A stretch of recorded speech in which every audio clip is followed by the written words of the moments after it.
Welcome to Time Warner Cable's local edition. My name is Brad Pomerance, and we are joined by Sebastian Ridley-Thomas. He is a member of the California State Assembly. He's my member. Congratulations. Thank you so much. A great victory. You won in a special election. You won outright. How was that for you? It was very exciting, and I'm pleased to have earned the respect, trust, and support of you and your neighbors. Well, thank you very much. To make sure we can put it together. And there's no doubt it was an interesting election, a tricky election. You, of course, the son of a well-known elected official, Mark Ridley-Thomas, yes, running against a fairly well-known Culver City Council member who came out swinging. Right. How did you put it together? I think it was through the work of Avis and Mark Ridley-Thomas. Of course, your mother. Yeah, pioneering community resolution. Amazing. Your mother is amazing. And she was on one of the mailers, and right. it was no coincidence right. because she has a grassroots consumer advocacy background, and that really helps touch the people power that we hope to inspire in this district. And the supervisor did a great deal as well, and we're very happy about his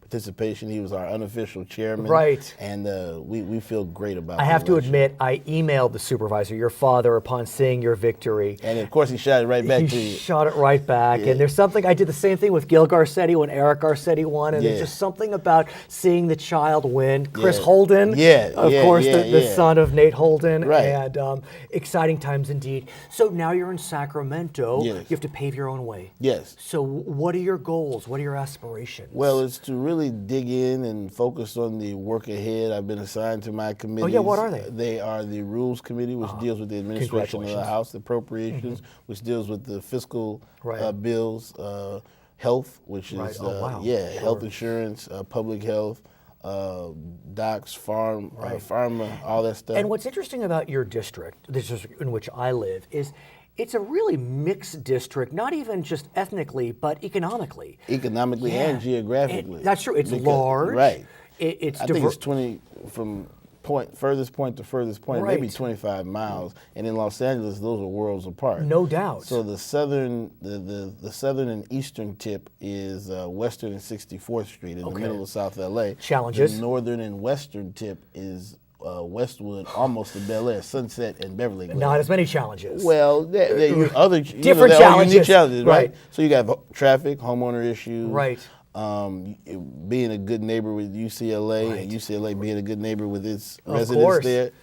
That's what you face there. No doubt. And then Culver City, kind of sandwiched in between. West LA College, a huge part of that conversation. Workforce, all the like. And so, have you dropped your first bill? Are you starting to draft your first bill? Where are you? We are drafting our first bills. We have until the end of January to get those into the legislative council. Can you tell us what your first bill will be? Do you know yet? Well, we'll be... Or the topic, at least? Well, we're focusing on a number of things, one of which will be reimbursement, state reimbursement for the cost of special elections, which can be quite considerable. Well, let's talk about special elections, if I may. You were successful in a special election. There have been discussions about whether the governor should be permitted to appoint for a special when a seat becomes vacant in the legislature. He has that authority most often for supervisors. Right.